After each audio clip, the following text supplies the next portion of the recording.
സ്തോത്രം. ദൈവം നിങ്ങളെ ധാരാളമായിട്ട് അനുഗ്രഹിക്കട്ടെ. 1 ശമൂവേൽ 16 അധ്യായങ്ങൾ നിങ്ങൾ താഴോട്ട് വായിക്കുമ്പോൾ ദാവീദിനെ അവിടെ അഭിഷേകം ചെയ്യുന്നതായിട്ട് നമുക്ക് കാണാൻ പറ്റുന്നുണ്ട്. ദാവീദിനെ അഭിഷേകം ചെയ്യുമ്പോൾ തന്നെ പരിശുദ്ധാത്മാവ് ദാവീദിൻ്റെ മേൽ ഇറങ്ങി വസിക്കുന്നു എന്ന് പറയുന്നുണ്ട്. പക്ഷെ തൊട്ട് താഴോട്ട് നമ്മൾ വായിക്കുമ്പോൾ പറയുന്നു, ശകുലിൽ നിന്നും പരിശുദ്ധാത്മാവ് മാറി. നിങ്ങളവിടെ ശ്രദ്ധിക്കുക, എന്തുകൊണ്ട് ശകുലിൽ നിന്നും ഈ പരിശുദ്ധാത്മാവ് മാറി? കാരണം അവൻ്റെ ഹൃദയത്തിനകത്തിരിക്കുന്നത് അകന്തത, വൈരാഗ്യം. ഇപ്പം നമ്മൾ ഒരു പാസ്റ്ററെ സ്തോത്രം ദൈവനാമത്തിൽ നമ്മുടെ സഭകളിൽ പ്രസംഗിക്കാൻ വിളിച്ച ആ പാസ്റ്റർ ദൈവനാമത്തിൽ ദൈവവചനം വളരെ ആഴത്തിൽ, വളരെ സത്യസന്ധമായി പരിശുദ്ധാത്മാവിനാൽ നിറഞ്ഞു പ്രസംഗിച്ചിട്ട് ആ സഭ വിട്ട് പുറത്തു വരുമ്പോൾ ആ പാസ്റ്ററിൻ്റെ വാക്കുകളിൽ ഏതെങ്കിലും ഒരു വാക്കിനെ അവിടുത്തെ സഭയിലെ വിശ്വാസികൾ കയ്യിലെടുക്കും. എടുത്തിട്ട് പറയും, ഇങ്ങനെ സംസാരിക്കാൻ പാടുണ്ടോ, ഇങ്ങനെയൊക്കെ പറയാൻ പാടുണ്ടോ പാസ്റ്ററെ, ഇതൊരു ദൈവദാസനാണോ പാസ്റ്ററെ, ഇത് തെറ്റല്ലേ പാസ്റ്ററെ എന്ന് പറഞ്ഞു കുഴപ്പിക്കുന്ന ടീമുകളുണ്ട്. ഇവർ പരിശുദ്ധാത്മാവാണോ ദുരാത്മാവാണോ എന്ന് പോലും ആ സഭയിലുള്ള പാസ്റ്ററിന് മനസ്സിലാവുന്നില്ല. ഇവർ വളരെ താഴ്മയോടുകൂടി ഇങ്ങനത്തെ ഡയലോഗുകൾ ഈ പാസ്റ്ററിൻ്റെ മുമ്പിൽ പറയുമ്പോൾ ഈ പാസ്റ്റർ ഈ വാക്ക് അങ്ങോട്ട് കയറ്റി ഉള്ളിനകത്തിട്ട് ഈ സ്തോത്രം ഗസ്റ്റ് ആയി വിളിച്ച പാസ്റ്ററെ പിന്നെ ഫോൺ ചെയ്യാനോ പിന്നെ സ്തോത്രം പറയാനോ ഒന്നും സമ്മതിക്കില്ല. എന്ത് കാരണം പറ, നിങ്ങൾ പറ. അങ്ങനെ എത്രയോ പാസ്റ്റേഴ്സ്, എത്രയോ നല്ല നല്ല ദൈവദാസന്മാരെ സഭകൾക്കകത്ത് കയറ്റാതെ മാറ്റി നിർത്തിയിരിക്കുന്നു. എൻ്റെ ചോദ്യം, നിന്നെ പരിശുദ്ധാത്മാവാണ് സഭ ഏൽപ്പിച്ചത്, സഭയിലുള്ള വിശ്വാസികളാണ് നിന്നെ സഭ ഏൽപ്പിച്ചത്? നീ ആരുടെ വാക്കാ കേൾക്കേണ്ടേ? ഇന്ന് നമുക്ക് ഇഷ്ടപ്പെട്ട പാസ്റ്റർമാരെ വിളിക്കൂ, ഇഷ്ടപ്പെട്ട ദൈവദാസന്മാരെ വിളിക്കൂ. ബൈബിളിൽ ഞാൻ കണ്ടിട്ടില്ല അങ്ങനെ. ഇവിടെ ബൈബിളിൽ പറയുന്ന അപ്പോസ്തല പ്രവൃത്തി 10-ാം അധ്യായം നിങ്ങൾ വായിക്കുമ്പോൾ കൊർന്നേല്യോസിനോട് ദൂതൻ ഇറങ്ങി പറയുന്ന പത്രോസിനെ വിളിക്കേ.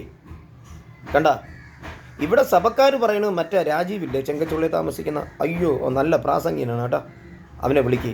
ഞാൻ വെറും കള്ളനാണ്, അത് നിങ്ങൾക്കറിയോ? പക്ഷെ നിങ്ങളുടെ മുമ്പിൽ ഞാൻ ഭയങ്കര അഭിനയവും ഭയങ്കര പ്രസംഗവും ഭയങ്കര സെറ്റപ്പും. ഞാനൊരു ഡെമോൺസ്ട്രേഷൻ പറഞ്ഞെന്ന് മനസ്സിലാക്കുക.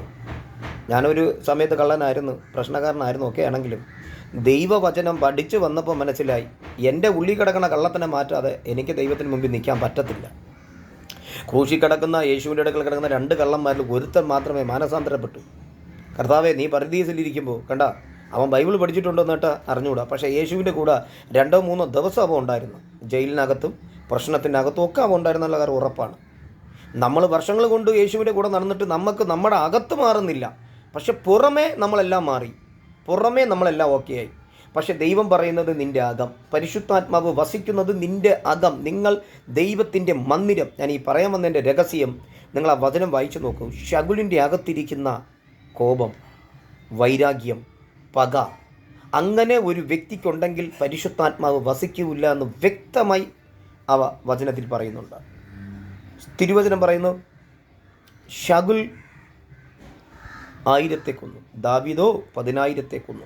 ഈ ഒരു വാക്ക് കേട്ടപ്പോൾ എൻ്റെ കസാര പോകുമല്ലോ, എൻ്റെ സ്തോത്രം സാമ്രാജ്യം നഷ്ടമാകുമല്ലോ, എൻ്റെ മകന് കിട്ടത്തില്ലല്ലോ. കാരണം ദാവീദ് 10,000 കൊന്നിരിക്കുകയാണ്. അതിൻ്റെ അർത്ഥം ഗോലിയാത്തിനെ കൊന്ന സംഭവം. ജനമെല്ലാം അവനെ വാഴ്ത്തുന്നു. ഇന്നും അതുപോലെയാണ്. പാസ്റ്റേഴ്സിനെ തമ്മിലടിപ്പിക്കാൻ സഭകൾക്കകത്ത് ആൾക്കാരുണ്ട്. ആത്മാർത്ഥമായി പ്രസംഗിക്കുന്നവനെ പിന്നെ വിളിക്കാതിരിക്കാനുള്ള സാത്താൻ്റെ തന്ത്രമെന്ന് ഞാൻ പറയൂല, മനുഷ്യൻ്റെ തന്ത്രം. കാരണം പ്രസംഗിച്ച വചനം അവന് ഇഷ്ടപ്പെട്ടില്ല. ഹലോ, ശ്രദ്ധിക്കും നിങ്ങൾ, ഇതെന്തിനാ പറയുന്നേ? നീ ദൈവത്തിൻ്റെ മകനും മകളുമായി ജീവിക്കാനാണ്. പകയും വൈരാഗ്യവും വിദ്വേഷവും കൊണ്ട് നടക്കരുത് നീ. അത് പരിശുദ്ധാത്മാവിന് അകത്ത് പ്രവർത്തിക്കാനോ വസിപ്പാനോ കഴിയത്തില്ല. ഹല്ലേലൂയ. പരിശുദ്ധാത്മാവില്ലാതെ നിനക്ക് ഒന്നും ചെയ്യാൻ പറ്റില്ല. മനസ്സിലാവുന്നുണ്ടോ? എന്താ മനസ്സിലായ നിങ്ങൾക്ക്? സഭയ്ക്കകത്ത് ഒരു കൺവെൻഷൻ വെച്ച് കഴിഞ്ഞാൽ നിൻ്റെ ഇഷ്ടത്തിനല്ല സ്തോത്രം കൺവെൻഷൻ ഒരുക്കാൻ. ദൈവാത്മാവ് നിന്നെ പറയുന്ന പാസ്റ്റേഴ്സിനെ വിളിക്കാൻ നീ പഠിക്കണം. ഹല്ലേലൂയ, സ്തോത്രം. നിൻ്റെ ഇഷ്ടത്തിനും നിൻ്റെ രീതിക്കുമല്ല കൺവെൻഷനും പ്രാർത്ഥനയും നടത്തേണ്ടത്. ബൈബിൾ വായിച്ചു നോക്ക്. ശകുലിന് പറ്റിയ ആപത്ത് അതാണ്. മനുഷ്യൻ്റെ വാക്ക് കേട്ടിട്ട് അവൻ കാളകളെ എടുത്തു, യഹോവയ്ക്ക് യാഗം കഴിക്കണമെന്ന് പറഞ്ഞു. ശമൂവേൽ വന്ന് കേൾക്കണം, ഈ മുക്കറയും ഈ ശബ്ദമൊക്കെ എന്തുവാടാ ഇതിവിടെ? അത് യഹോവയ്ക്ക് യാഗം കഴിപ്പാൻ എന്താ കർത്താവ് നിന്നോട് പറഞ്ഞ അവിടുത്തെ കാളകളെ കൊണ്ടുവരാൻ. കർത്താവ് പറഞ്ഞ എന്തുവാടാ, അവിടെ കിടക്കുന്ന മുല കുടിക്കുന്ന കുഞ്ഞുങ്ങളെ പോലും വിടരുത്, വെട്ടി കൊന്നുകളയണം എല്ലാത്തിനെയും. പക്ഷേ സ്തോത്രം, ഈ ശകുലോനോടൊപ്പം പോയ ജനത്തിൻ്റെ വാക്കവൻ കേട്ടു. ഇന്ന് അനേക സഭകളിൽ അങ്ങനെയാണ് നടക്കുന്നത്. നീ ഏതാണ് കേൾക്കേണ്ടത്? പരിശുദ്ധാത്മാവിൻ്റെ വാക്ക്. ഇതിപ്പോൾ നിങ്ങൾക്ക് ഇഷ്ടപ്പെടില്ല, പ്രത്യേകിച്ച് പാസ്റ്റർമാർക്കും ഇഷ്ടപ്പെടില്ല, വിശ്വാസികൾക്കും ഇഷ്ടപ്പെടില്ല. ആർക്കും ഇഷ്ടപ്പെട്ടോ ഇഷ്ടപ്പെട്ടില്ല, ഇതൊന്നും എന്നെ സംബന്ധിച്ചൊരു വിഷയമല്ല. സ്തോത്രം.